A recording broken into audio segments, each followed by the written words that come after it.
Just leave her. No one will ever know. My son's voice, casual as ordering coffee, cold as the ocean wind outside my cabin window. You want to know what real betrayal sounds like? It doesn't come with warning.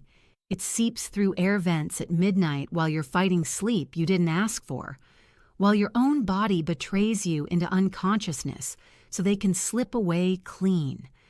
Oh, I recorded every word. How they left me floating between life and death, then cashed me out like an old account, selling the home I built with 40 years of breath, saved it on my phone with shaking hands before the darkness took me. And when I finally played it back to him on national television in front of cameras and strangers and God himself, the look on his face was worth every single night I spent starving on that ship, though it didn't end there. But I'm getting ahead of myself. Let me take you back to where it started. The moment I believed love could come wrapped in a cruise ticket. The brochure called it the Silver Promise, luxury Caribbean voyage, 7 nights of paradise. My son David placed it in my hands like he was handing me the world. "Mom, you've done enough," he said, his smile wide and practiced. "Let us take care of you now." Us, him and Linda, his wife. Both of them standing in my kitchen, their teeth too white, their concern too polished. But what did I know? I was 69, tired, and stupid enough to believe that blood still meant something. "Evening boarding," David explained, already organizing my suitcase. "We'll have dinner on the ship, watch the sunset as we sail." Very romantic. I should have seen it. The way Linda wouldn't meet my eyes, the way David kept checking his watch. But mothers, we're trained to ignore red flags when they're waving from our children's hands. I packed light. "A week on the water," they said. Nothing fancy. What I didn't pack was suspicion. The Silver Promise was beautiful, glittering under the fading Florida sun like a floating palace. We boarded at 6 p.m., the sky still holding on to daylight but starting to blush pink at the edges. David checked us in. I noticed he did all the talking, all the paperwork. Didn't think much of it then. Now I know why. "Your cabin is 4012, Mrs. Bennett," the woman at the desk said warmly. "And Mr. Bennett, you and your wife are in 5012, directly above." Directly above. I remember feeling grateful for that. My family close by, safe. God, I was stupid. Dinner was in the main dining room, crystal chandeliers, white tablecloths, the gentle hum of hundreds of passengers excited for adventure. I felt it too, that flutter of anticipation. A whole week with nothing to do but read and watch the ocean and be with my son. David ordered wine. "A nice Chardonnay," the waiter said. I'm not much of a drinker, but it was a celebration. I sipped slowly, savoring the moment. "To Mom," David said, raising his glass. "To new beginnings." Linda clinked her glass against mine. Her smile looked painted on, but I blamed it on the lighting. Halfway through dinner, I started feeling strange, heavy, like my bones were made of lead. My eyelids kept drooping. "You okay, Mom?" David asked, concern creasing his forehead. Such a good actor. "Just tired," I mumbled. "Long day." The excitement, probably. "Why don't you head to your cabin?" Linda suggested brightly. "Get some rest. We'll catch up tomorrow." I nodded. Let David walk me to my door. Cabin 4012. He swiped my card, made sure I got inside safely, even kissed my forehead. "Sleep well, Mom." Those were the last kind words he ever said to me. The cabin was small but cozy, blue wallpaper with anchors, a porthole showing the darkening sky. I sat on the bed, meaning to change into pajamas, but the exhaustion pulled at me like a riptide. Something wasn't right. This wasn't normal tiredness. This was drugged heaviness, but my brain was too foggy to understand.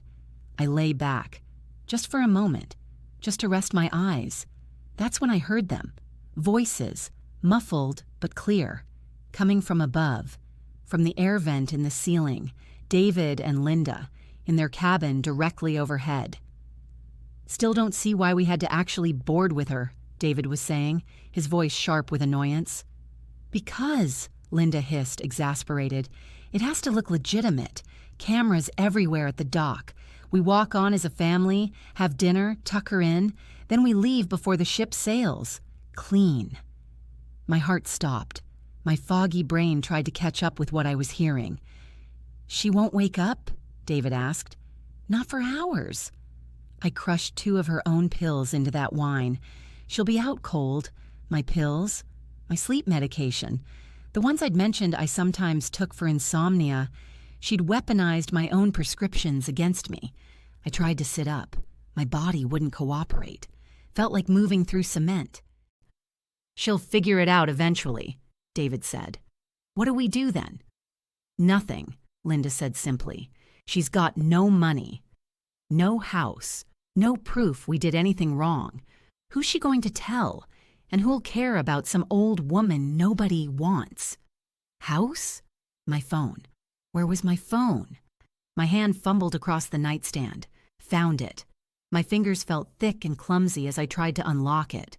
Pressed it against the vent. Hit record with shaking hands. Their voices kept coming. Casual. Planning my erasure like they were discussing a grocery list. "The house closed yesterday," David said. Not a question. A confirmation. "It's already signed and done, babe," Linda confirmed, her voice light with satisfaction. "Accounts already drained. By the time she wakes up, we'll be on a plane to the Caymans. No, no, no. This couldn't be real." But my body was screaming at me that it was. The unnatural heaviness, the way the room spun when I tried to focus. They drugged me. "Just leave her," David said, voice carrying that terrible finality. "No one will ever know." "It's perfect," Linda agreed. "She's not even on the manifest. I made sure of that. Name's not in the system. No cabin under her name. Even if she tries to report us, who's going to believe a confused old woman?" Panic shot through my drugged veins like ice water. I needed to move, needed to do something, needed to... My vision blurred, not from tears, from whatever they'd put in my wine. The phone nearly slipped from my grip. I held on, kept recording, my thumb finding the save button through muscle memory alone. I had to stay awake, had to confront them, had to... But my body wasn't listening anymore. The darkness pulled harder. My fingers went slack. The phone stayed clutched in my hand, but I couldn't see the screen, couldn't tell if it had saved, couldn't do anything but slip under. The last thing I heard was their footsteps above me, walking toward their door, walking toward freedom, walking away from the mother one of them had once loved. I fought the sleep. God, I fought. Tried to get up, tried to scream, tried to do anything but surrender to the chemical tide pulling me under. Should I burst up there? Confront them with the recording? Call security? Call the police? But my limbs wouldn't work. My voice wouldn't come. And the world was going soft and dark at the edges. Not yet, I thought desperately. I need to stay awake. Need to stop them. Need to...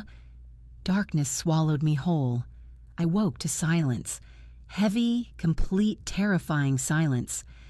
My head felt stuffed with cotton. My mouth tasted like chemicals. For a moment I couldn't remember where I was. Then it came back in a rush. The dinner. The voices through the vent. The recording. David and Linda. Number. I sat up too fast. The cabin spun. What time was it? My phone. Where was my phone? Not in my hand. Not on the nightstand. Had I imagined recording them? Had the drug made me hallucinate? I stumbled to the porthole, pressed my face against the cold glass. Black. Nothing but black water stretching forever. No lights, no land, just endless churning darkness. We were moving. The ship was at sea. Terror hit me like a fist to the chest. They'd done it. They'd left me. And I'd slept through my only chance to stop them. My phone. I needed my phone. Needed to call someone. Needed to call them. Scream at them. Demand they turn around. Demand they...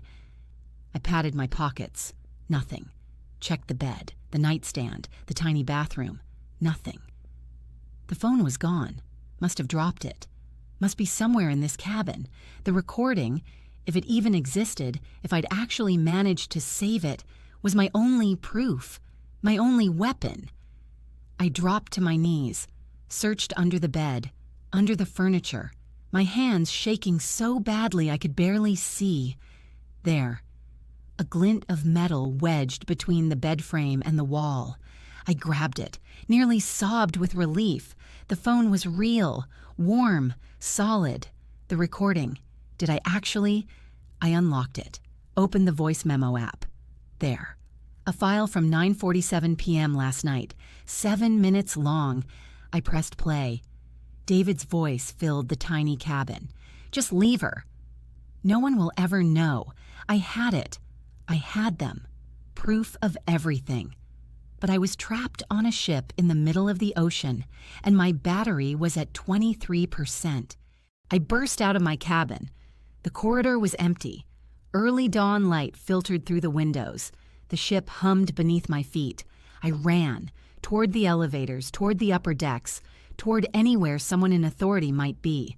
A crew member appeared around a corner, young guy in a crisp white uniform. "Ma'am? Are you all right? I need..." My voice came out as a croak. "I need to use a phone. I need to call someone.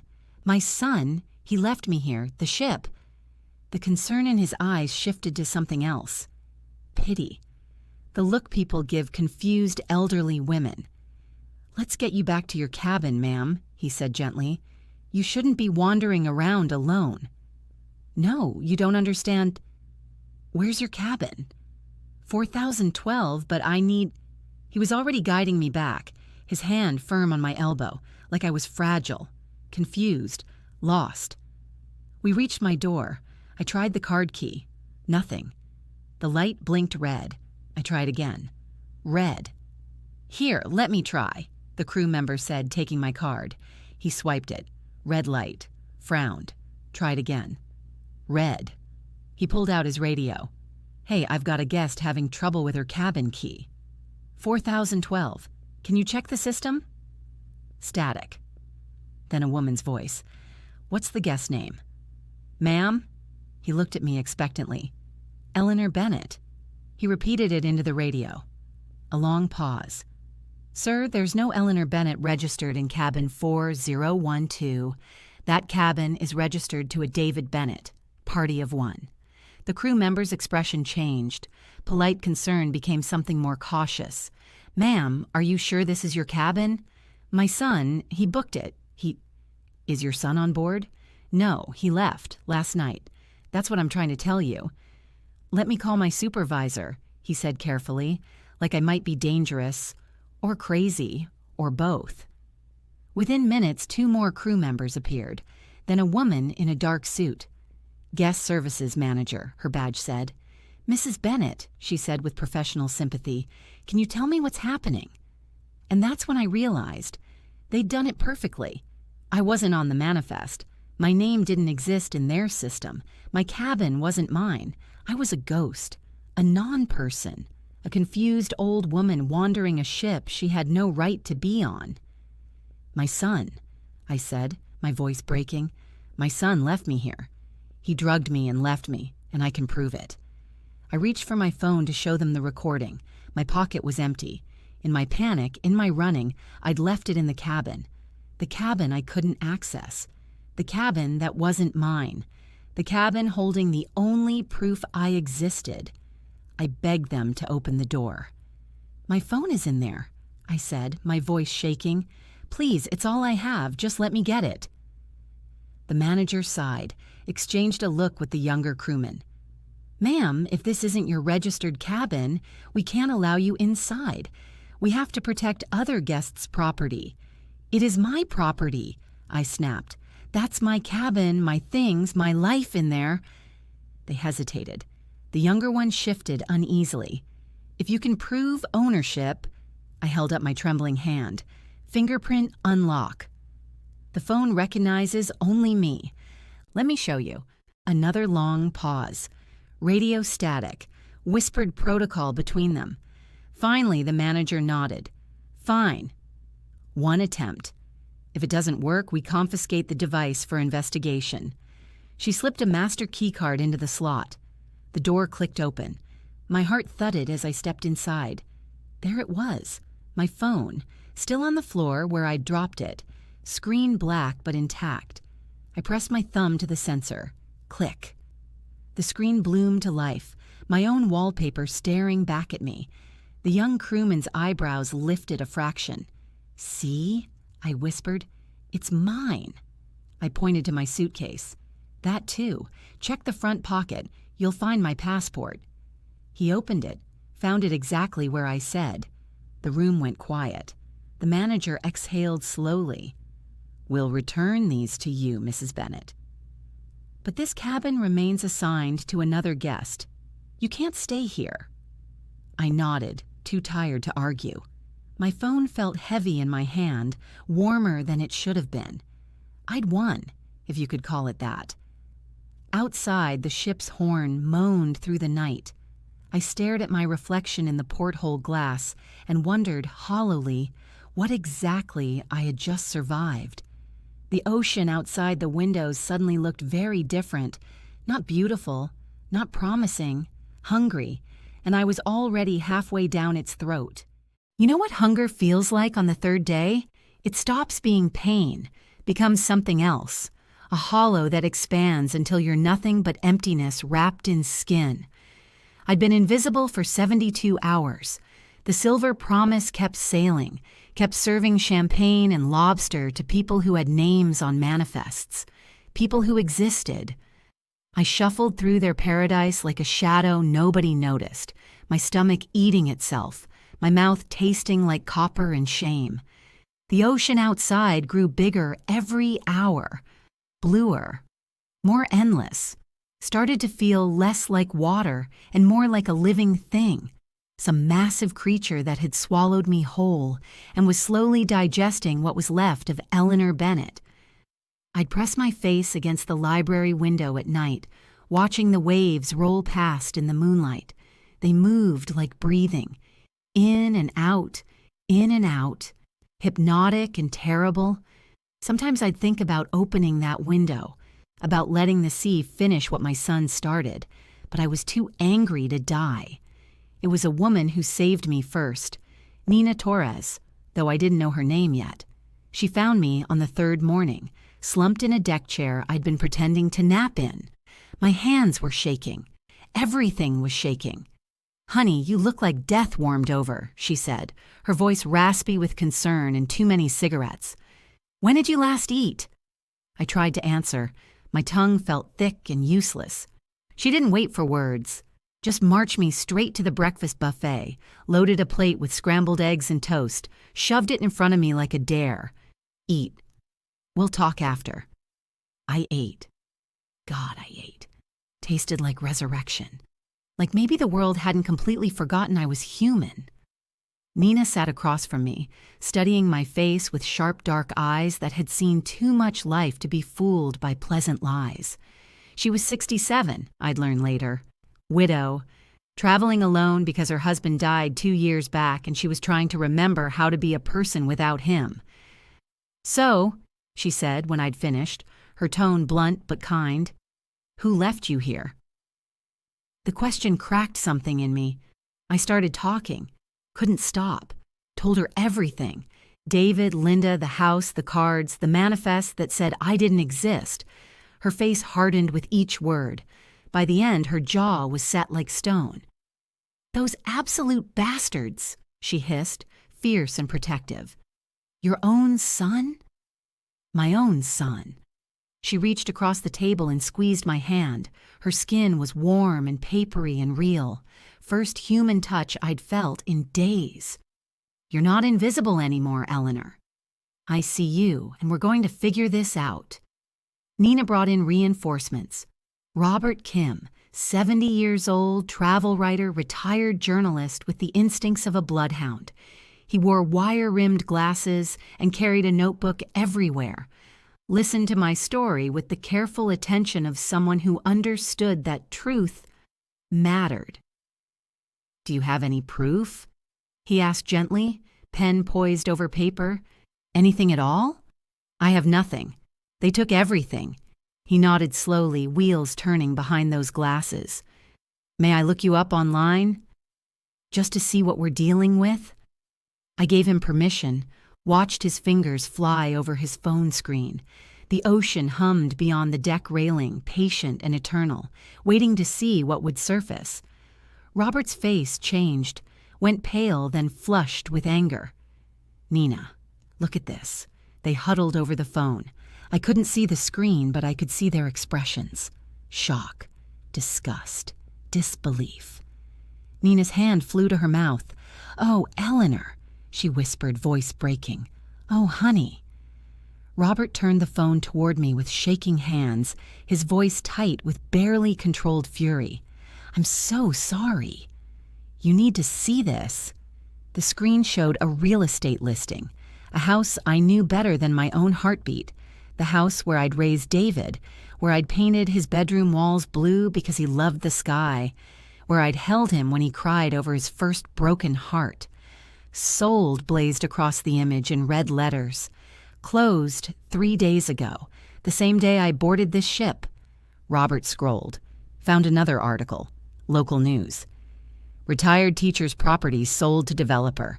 Residents sad to see Bennett family home go. Bennett family home, like I was already dead, already past tense. There's more, Robert said quietly, apology in his voice. He showed me bank statements he'd somehow accessed through public records. My accounts, emptied systematically over the past 6 months. Every penny I'd saved from 40 years of teaching third graders to read. Gone. The ocean roared in my ears. Or maybe that was my blood. Hard to tell the difference anymore. He planned this, I heard myself say, voice flat and distant. For months, he planned to erase me. Nina grabbed both my hands, her grip fierce and grounding, eyes blazing with protective rage. Listen to me, Eleanor Bennett. You are not erased. You are sitting right here. You are real, and we're going to make damn sure everyone knows it. That night, I couldn't sleep. Lay on a spare bed in Nina's cabin. She'd insisted. Wouldn't take no for an answer. The porthole showed nothing but black water and blacker sky. No moon, no stars, just the vast, indifferent dark. I thought about all the ways the ocean could kill you. Drowning was obvious, but there were slower deaths too. Thirst, exposure. The simple act of being forgotten until you stopped existing. My son had tried to drown me in bureaucracy, in paperwork and missing names and stolen identities. Had tried to make me disappear so cleanly that even I might believe I'd never been real. The ocean pressed against the hull. I could hear it breathing, feel it moving beneath me like the chest of some enormous sleeping beast. For days I'd been terrified of it, seen it as an accomplice to my erasure. But lying there in the dark, listening to its ancient rhythm, I started to understand something different. The ocean wasn't my enemy. The ocean was a witness. It had heard everything. David's voice through that air vent, Linda's laugh, every cruel word they'd spoken while I starved 3 decks above them. The sea had been there, patient and recording, keeping evidence in its currents. And the ocean? The ocean never forgot. I pressed my hand against the cold porthole glass, felt the vibration of water and engines and movement, made a silent promise to the darkness beyond. You held me when I had nothing, kept me afloat when my own blood tried to sink me. Now keep their secrets safe, keep their voices clear, keep everything they said in your depths until I'm ready to drag it back to light. The waves answered with their endless rolling breath, in and out, like a vow being sealed. We docked in Miami 4 days later. I walked off that ship a different woman than the one who'd boarded, still broke, still technically homeless, but no longer invisible. Nina and Robert walked beside me, flanking me like guards, or maybe like friends, Maybe like the family I should have had all along. What are you going to do? Robert asked carefully, notebook tucked under his arm. I looked back at the Silver Promise, at the gleaming hull and the water line where ocean met steel, thought about everything the sea had witnessed, everything it was still holding for me. I'm going to make them wish they'd drowned me properly, I said, voice calm as glass, because coming back from the dead? That's when you become dangerous. Nina laughed, sharp and delighted and a little bit scared, her eyes sparkling with fierce approval. Damn right, honey. Damn right. The ocean behind us kept breathing, kept moving, kept its terrible, perfect secrets safe, waiting for the moment I'd need them most. And oh, I would need them. Soon. Nina drove me to David's office that first morning back. My hands were steady on my lap, steadier than they'd been in weeks. You sure about this? She asked, eyes flicking from the road to my face, worry creasing her forehead. I've never been more sure of anything in my life. The chair came from a thrift store. Old wooden thing, paint peeling like sunburned skin.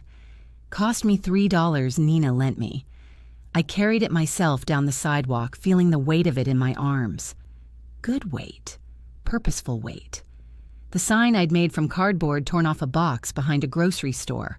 Black marker, letters big enough to read from across the street. A son who left his mother at sea. That's all it said. Simple. True. Impossible to argue with. David's company occupied the ground floor of a sleek glass building downtown, Bennett Realty Group, his name in chrome letters above the entrance. He'd always loved seeing his name on things, loved the weight of it, the legitimacy. I set my chair down right there on the sidewalk, 10 feet from his door, close enough that everyone walking in would have to see me, have to step around the truth he'd tried to drown. Then I sat, and I didn't move. The morning rush started around 8. People flooded the sidewalks, suits and briefcases and coffee cups. They glanced at me, looked away, looked back. I could see the questions forming on their faces, see them reading my sign and trying to make sense of it. An old woman, a wooden chair, a piece of cardboard that made their stomachs twist. I didn't cry, didn't shout, didn't explain. Just sat there with my spine straight and my hands folded in my lap. Let the silence do the work. Rage never could. Around 9:30, David arrived. I watched him climb out of his Mercedes, his suit crisp and expensive. Watched him laugh at something Linda said as she emerged from the passenger side, her heels clicking on pavement like little gunshots. He froze when he saw me, his face drained white as bone. Linda grabbed his arm, her voice sharp with panic even from across the street.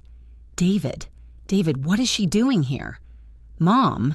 His voice cracked on the word, thin and disbelieving. What? How did you? I came back, I said calmly, each word deliberate and clear. Did you think the ocean would keep me? People were stopping now, forming a small crowd, phones coming out. David's eyes darted to the gathering audience, calculating, already trying to spin this. Mom, you're confused, he said, voice shifting to concern so fake it could have been plastic. You've been sick. We've been worried, sick. Read the sign, I interrupted, voice steady as stone. Out loud, so everyone can hear what you did. His jaw clenched. Linda's perfectly made-up face twisted with fury. She couldn't quite hide behind her frozen smile. This is insane, Linda hissed, venom dripping from her voice. She's clearly having some kind of episode. I'm having clarity, I said, loud enough for everyone to hear. First time in years. Turns out almost dying wakes you right up. They fled inside. The glass door closed between us like a confession. But the people didn't leave. They stayed, took pictures, took videos, asked me questions I answered with simple, devastating honesty.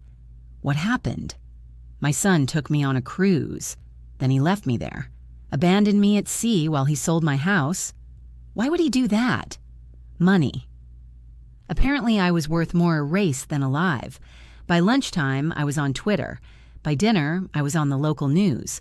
By the next morning, I was everywhere. I came back every day for 2 weeks. Same chair, same sign, same terrible, patient silence. The crowds grew. People started bringing me food, water. A woman named Sarah, 40-something kind eyes, brought me a thermos of coffee every morning, her voice gentle with shared outrage. "My dad's in a nursing home," she said quietly, kneeling beside my chair. "His kids never visit. I see you sitting here and I think, God, what we do to the people who raised us." A man named Marcus, maybe 60, left flowers at my feet without saying a word, just nodded once, his jaw tight with understanding, and walked away. The media called it a protest, called me brave, called David a monster. His business started hemorrhaging clients. Nobody wants to buy a house from a man who threw his mother away like trash. I watched it happen from my wooden chair, watched his empire crack and crumble. Felt nothing. No satisfaction, no joy, just the cold, steady certainty that justice sometimes looks like an old woman refusing to disappear. On day 16, David came outside. His eyes were red-rimmed and wild, his expensive suit wrinkled like he'd slept in it. He'd lost weight. Good. "What do you want?" he demanded, voice breaking with desperation and rage. "Money? The house? What will it take for you to stop?" I looked at him for a long time. This man I'd birthed, raised, loved more than my own life, this stranger wearing my son's face. "I want you to say it," I told him, voice quiet but unyielding. "Out loud, what you did." "I can't." His voice cracked. "It'll ruin me." "You already ruined yourself, baby," I said softly, the endearment bitter as poison on my tongue. "I'm just making sure everyone can see the rubble." He left. Didn't say what I wanted. Didn't confess. But it didn't matter anymore. The world had already decided what he was. 3 days later, his company fired him, cut him loose to save their own reputation. The chrome letters came down off the building. Bennett Realty Group became Summit Properties overnight. His name erased, just like he'd tried to erase mine. Poetic, don't you think? But then they got smart. Or thought they did. A week after David lost his job, my phone rang. Nina's number. I was staying at her place by then. Tiny apartment that smelled like coffee and cigarettes and safety. "Eleanor, turn on Channel 7, she said urgently, breath quick with alarm. "Right now." I grabbed the remote, flipped to the news, and there they were. David and Linda, sitting on some morning show's cream-colored couch, looking humble. Looking repentant. The host, blonde woman with sympathetic eyes, leaned forward with practiced concern. "So you're saying you've reconciled with your mother?" "We have," David said, voice thick with manufactured emotion. "It was all a terrible misunderstanding. Mom has some memory issues, early dementia, and we were trying to help her transition to assisted living." My blood turned to ice. "The cruise was supposed to be a gift," Linda added, dabbing at dry eyes with a tissue. "A vacation before the move, but she got confused and thought we'd abandoned her." "She must have been so frightened," the host murmured, voice dripping with pity for the wrong person. "She was," David agreed, shaking his head with false sorrow. "But we've talked it through. We've forgiven each other. We're a family again." The host smiled. "That's beautiful." Truly beautiful. I sat there staring at the screen, rage building in my chest like a hurricane. They were rewriting history, making me the confused old woman, making themselves the patient, loving children, making it all disappear. Nina appeared in the doorway, her face flushed with fury. "Those lying sacks of—" "Call Robert," I interrupted, voice calm and sharp as a blade. "Tell him I need his help, and tell him to bring his camera." She blinked. "What are you planning?" I smiled. It didn't feel like a smile, felt like baring teeth. "They want reconciliation?" I said quietly, voice humming with cold purpose. Let's give them reconciliation. 2 days later, I invited David and Linda to Nina's apartment. Told them I wanted to record a statement. A real reconciliation. Something we could share with the media to put this whole mess behind us. David was suspicious, his eyes narrow and calculating. Why would you do that? Because I'm tired, I said, letting exhaustion seep into my voice. Not hard to fake. I was tired. I'm 69 years old. I want peace, don't you? Linda looked skeptical, her mouth pressed into a thin line. But David wanted this, wanted the nightmare to end, wanted his life back. Okay, he finally agreed, voice cautious but hopeful. Okay, we can do that. Robert set up the camera in Nina's living room. They thought he was just some friend helping out. Didn't know he'd been a journalist for 40 years. Didn't know he understood exactly what we were building.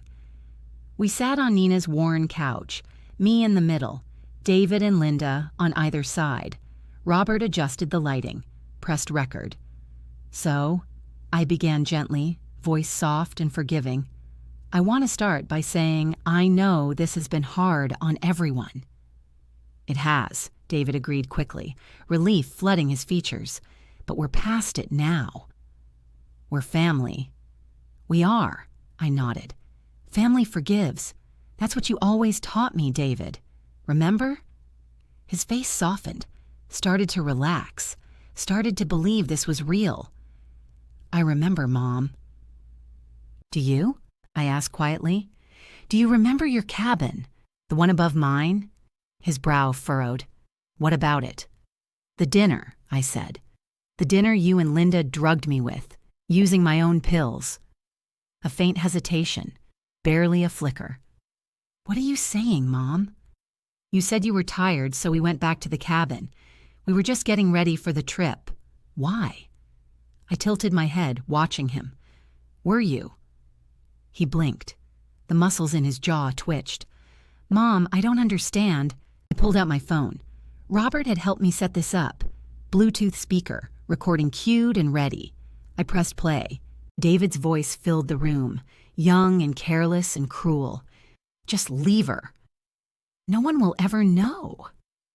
Linda's laugh, light as champagne bubbles. It's already done, babe. The house closed yesterday. The color drained from David's face. Linda's hand flew to her mouth, her eyes wide with horror. The ocean heard you, I said quietly, voice steady as judgment, and the ocean kept every word. Where did you...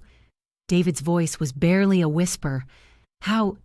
The air vents on the Silver Promise, I explained, calm and clear and merciless. They carry sound 3 decks up.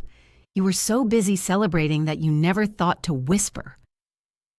Robert kept filming, kept that camera trained on their faces as realization hit, as they understood what had just happened. This isn't... Linda started, voice shrill with panic. You can't... Can't what? I asked, tilting my head with mock confusion. Share the truth? I thought we were reconciling.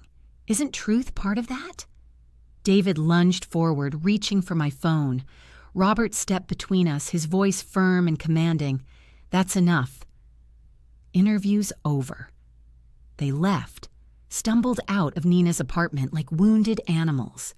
The door slammed behind them hard enough to rattle the windows. Nina emerged from the bedroom where she'd been watching, her face split with a fierce, delighted grin. Eleanor Bennett, you magnificent, terrifying woman. Robert was already uploading the footage. His fingers flew over his laptop keys, muttering with grim satisfaction. This'll be live in 10 minutes. I sat there on the couch, felt the weight of what I'd just done settle over me like a coat, heavy but necessary. The ocean kept its promise, I said softly, more to myself than anyone else, held their secrets until I needed them. By morning, the video had 3 million views. By noon, every news outlet in the country was playing that recording. David's voice, Linda's laugh, the cold, casual cruelty of people who thought they'd gotten away with murder. The fake reconciliation turned into a public confession, and this time there was nowhere left to hide. You'd think watching your enemies burn would feel good, like justice should taste sweet, like vindication should fill up all those hollow places inside you. It doesn't. 3 days after the video went viral, I sat in Nina's apartment watching the news coverage. Every channel playing the same clips. David's voice confessing, Linda's laugh echoing, their faces frozen in horror as the truth detonated around them. The commentators called it poetic justice, called me a hero, called them monsters who got what they deserved. I felt nothing, just this vast, cold emptiness where satisfaction should have been. Eleanor? Nina appeared with coffee, concern etched deep in the lines around her eyes. You okay, honey? I won, I said quietly, voice flat and distant. Why don't I feel like I won? She sat beside me, her weight settling into the couch cushions with a familiar creak. Didn't answer. Sometimes Nina knew the question wasn't really a question. The ocean sound still lived in my ears, that endless rolling breath, in and out, reminding me that tides come and go, but the emptiness beneath them stays forever. David disappeared for 2 weeks after the video dropped. No statements, no sightings, just silence where his voice used to be. Linda filed for divorce on day 9. The papers made page 6. Wife of cruise ship scandal abandons sinking marriage. Everyone loves symmetry, don't they? I should have felt triumphant.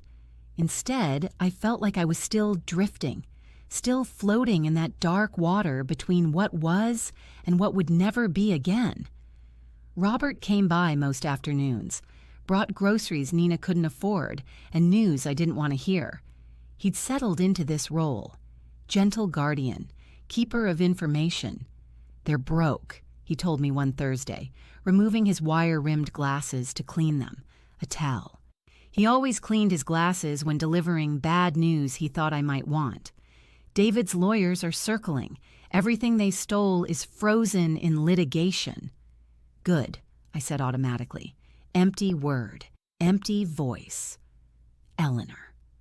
Robert's tone shifted, went careful and probing. When's the last time you slept through the night? I looked at him. This man who'd saved me with nothing but kindness and a journalist's instinct for truth. His face was creased with worry that felt almost paternal. The ocean's too loud, I admitted quietly, fingers tracing the rim of my coffee cup. I still hear it, every night, like it's calling me back. Nina's hand found mine, squeezed. Maybe it is, honey. Maybe you left something there you need to go get. Then David did something I didn't see coming. Something so audacious, so perfectly calculated to rebuild his shattered image that I almost had to admire the nerve. He announced a charity, posted it on social media with a professionally shot video, him looking humble in a simple blue shirt, no Linda in sight. I've made terrible mistakes, he said, voice quavering with practiced remorse. I hurt the person who mattered most. I can't undo what I did to my mother, but maybe I can help other seniors who've been forgotten, left behind, abandoned. The charity was called Seniors at Sea Relief Fund. I watched the announcement on Nina's laptop, my coffee going cold in my hands. For every elderly person stranded by circumstance, David continued, his eyes glistening with manufactured tears, we'll provide emergency assistance, travel help, legal aid. No senior should face the ocean alone. The comments section exploded, half the internet calling him a hypocrite, the other half praising his redemption arc. Americans love a comeback story, don't we? Love the idea that anyone can be saved. That calculated son of a bitch, Nina breathed, her voice sharp with grudging admiration and fury. He's trying to monetize his own crime. Robert was already typing on his phone, fingers flying with purpose. I'll look into it, see where the money's actually going. But I was somewhere else. Somewhere cold and deep and very, very quiet. An idea was forming, small at first, then growing, filling up that emptiness inside me with something that felt almost like light. "Nina," I said slowly, my voice steady and certain, "do you still have that checkbook you lent me?" She blinked, confused but trusting. "Yeah, why? I need to make a donation." The check was for $1, single dollar. I stared at it on Nina's kitchen table for a long time before I signed it. Robert watched me with his journalist's eyes, seeing patterns I hadn't explained yet. "What are you doing, Eleanor?" "Leaving a trail," I said simply, pressing pen to paper. "The ocean taught me. Everything leaves a mark, even things you think you've erased." I wrote the check out to seniors at Sea Relief Fund, signed my name, Eleanor Bennett, in careful letters. Then in the memo line, in tiny, precise script, I wrote, "This came from the woman you left behind." Nina drove me to the post office. I held that envelope in my lap the whole way, feeling the weight of it. $1, nothing, everything. "You sure about this?" Nina asked for the third time, worry creasing her forehead. "I've never been more sure." The mailbox swallowed the envelope with a hollow metal sound, like a door closing or opening. Hard to tell which. Nothing happened for 3 weeks. The charity kept operating.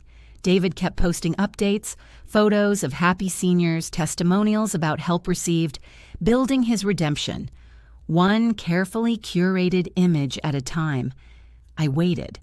The ocean sound in my ears had gone quieter, almost peaceful, like it was holding its breath for what came next. Then Robert called. His voice was tight with barely restrained excitement and something darker, anticipation. "Eleanor, you need to see this. I'm coming over."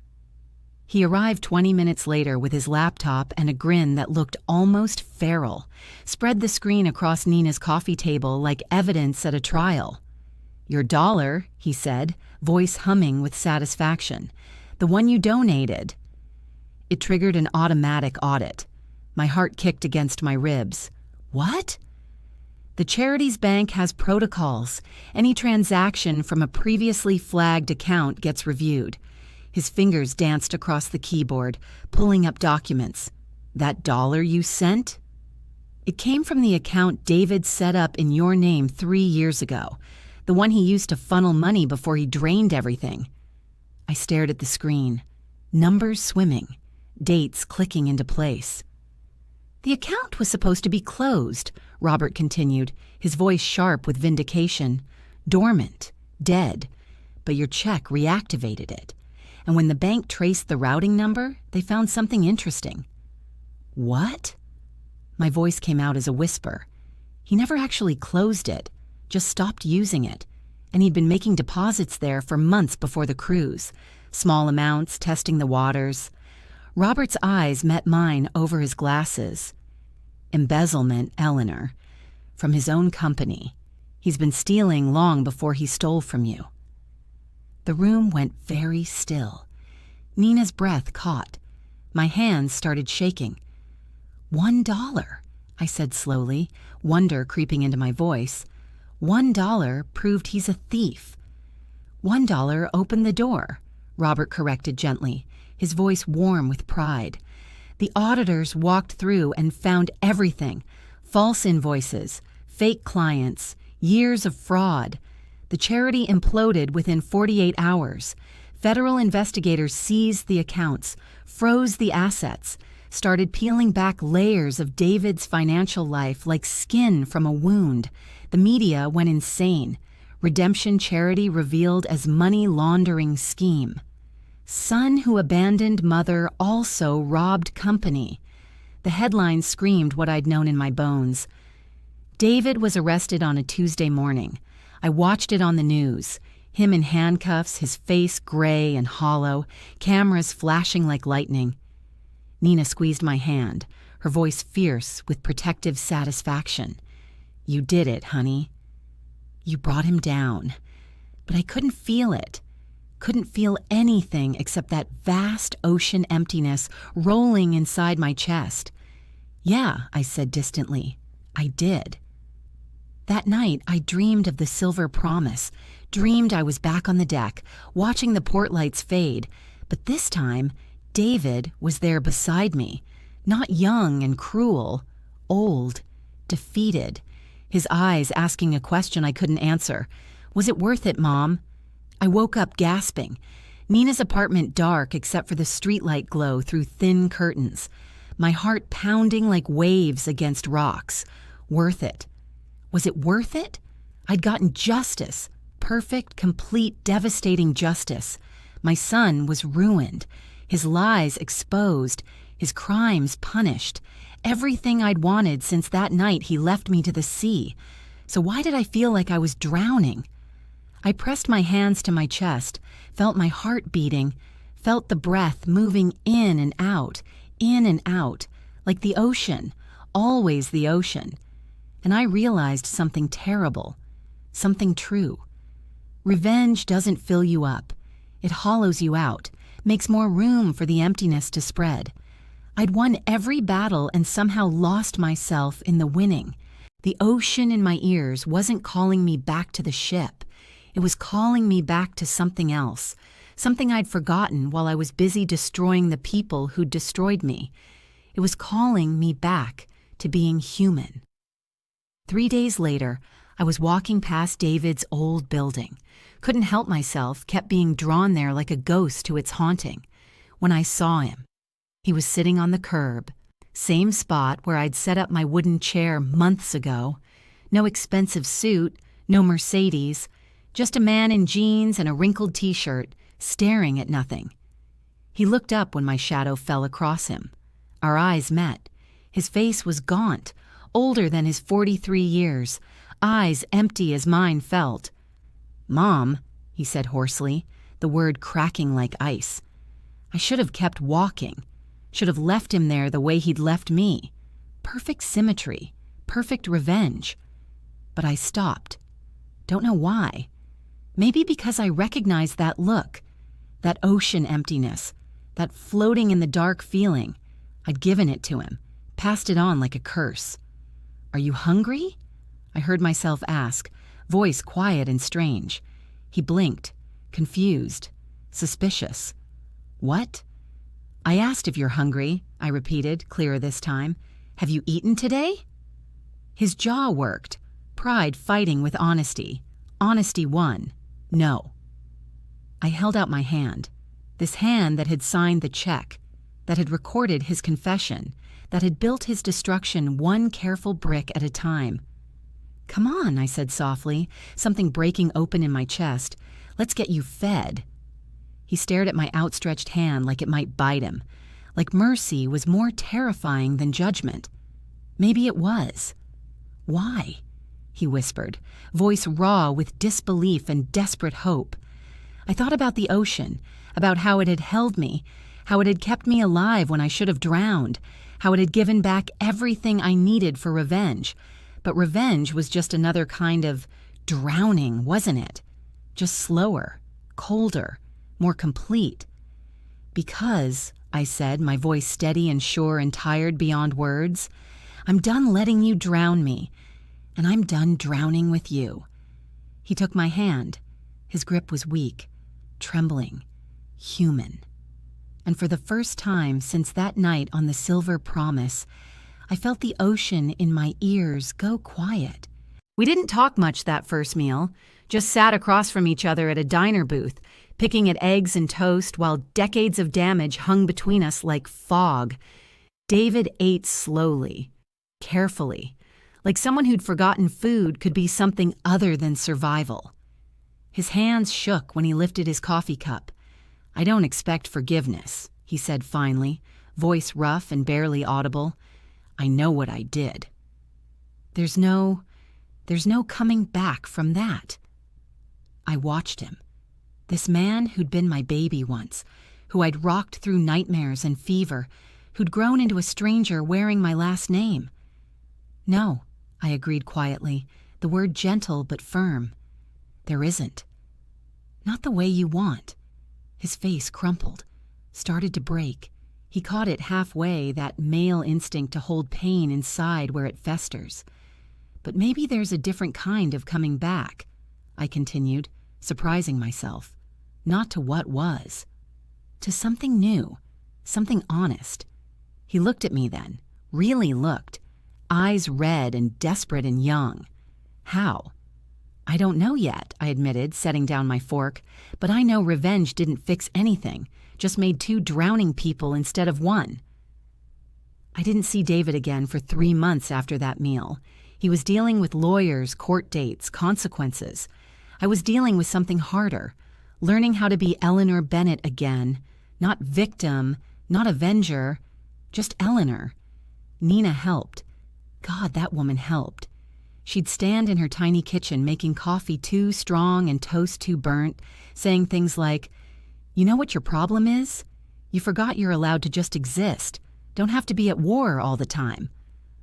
Robert helped too. Brought me teaching materials from the library, old lesson plans, children's books with worn covers.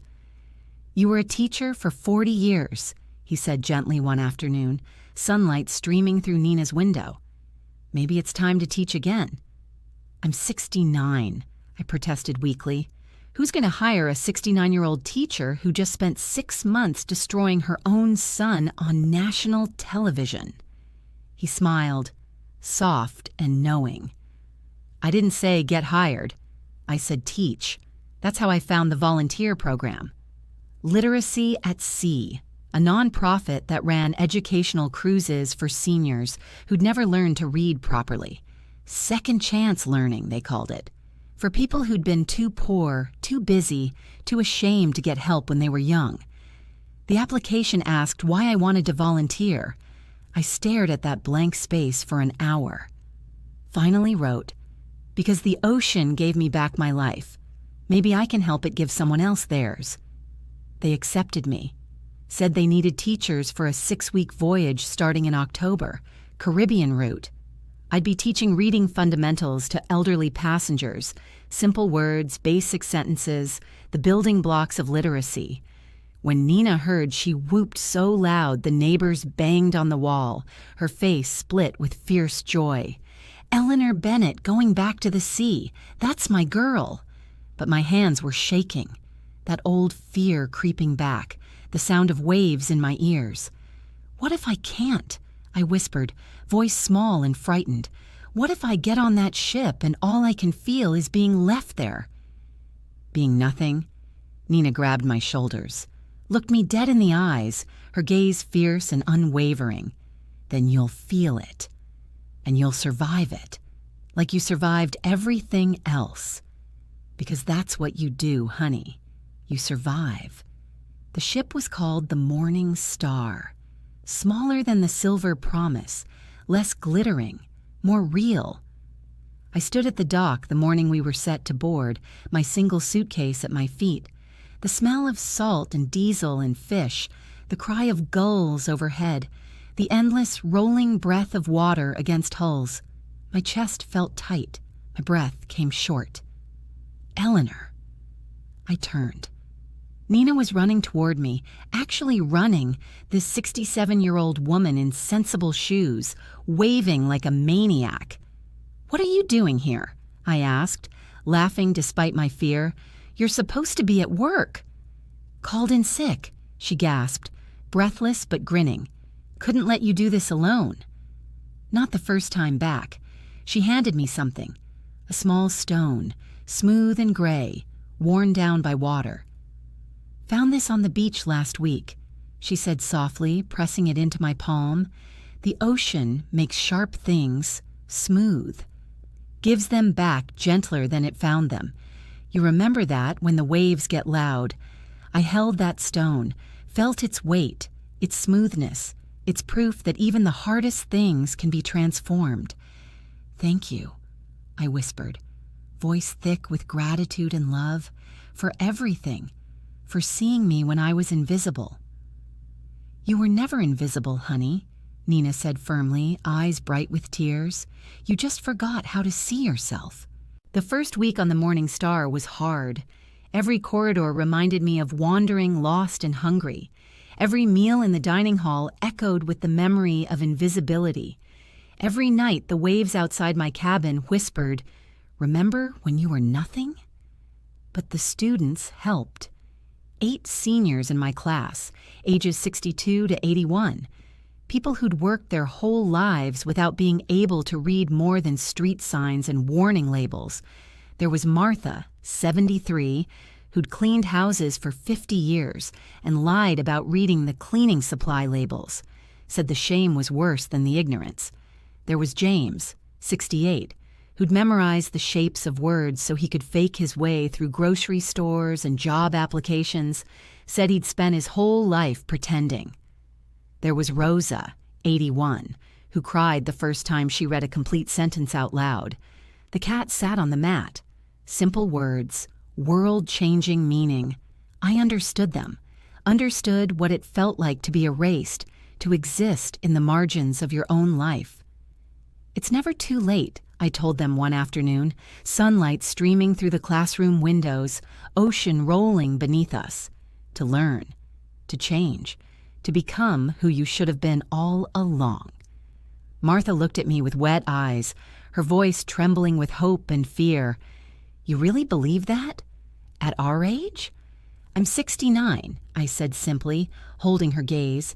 6 months ago, I was left to die on a ship like this one.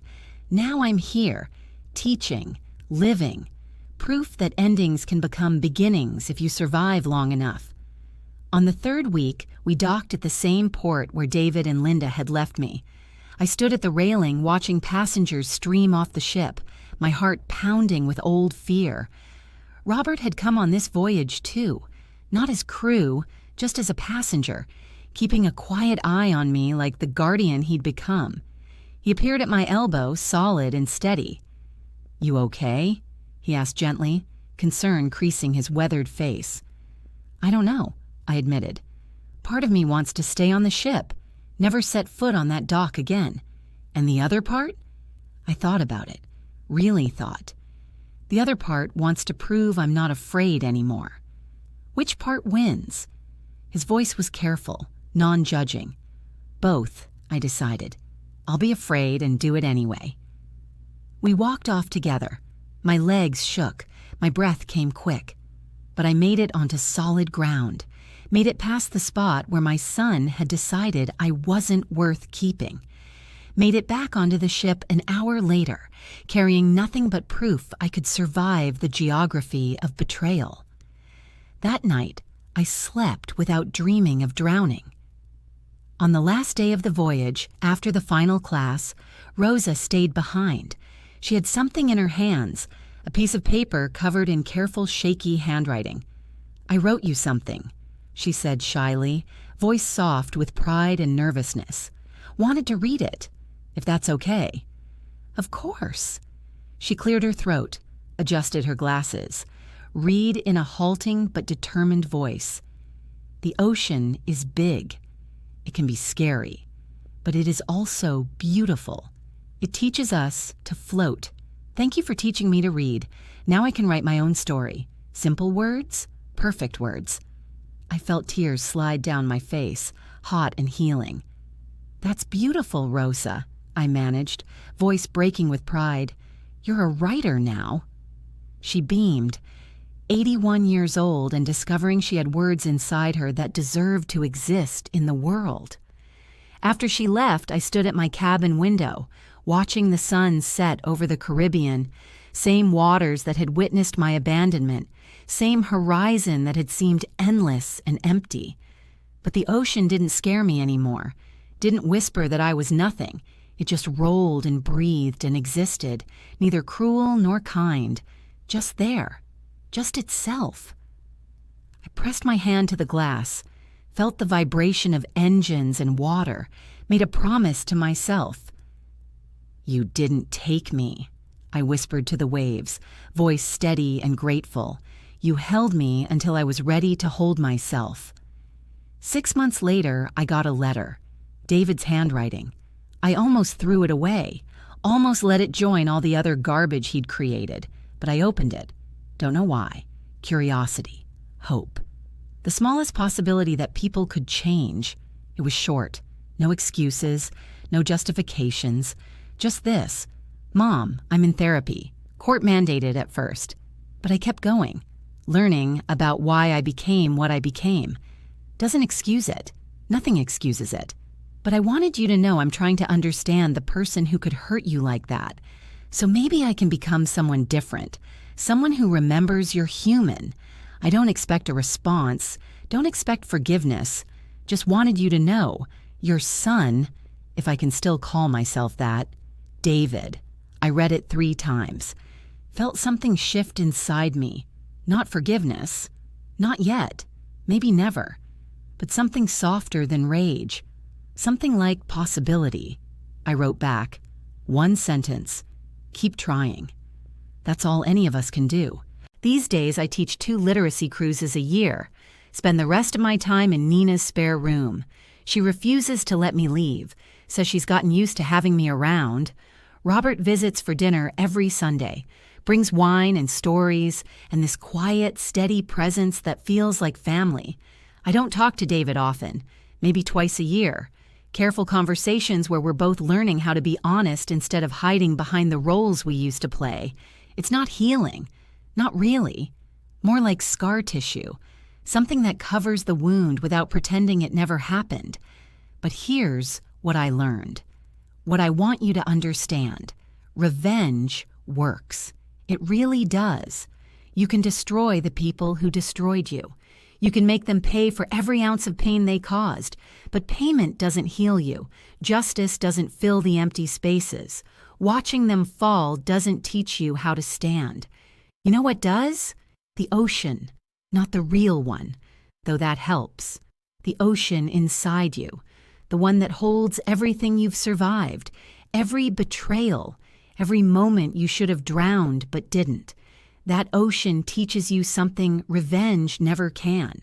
It teaches you that you're bigger than what was done to you, deeper than your damage, strong enough to hold your own weight. They left me at sea, thought the water would erase me. But the ocean, the cold, infinite, merciful ocean, it didn't take me. It gave me back to myself. And that, my friends, that's the only revenge that matters.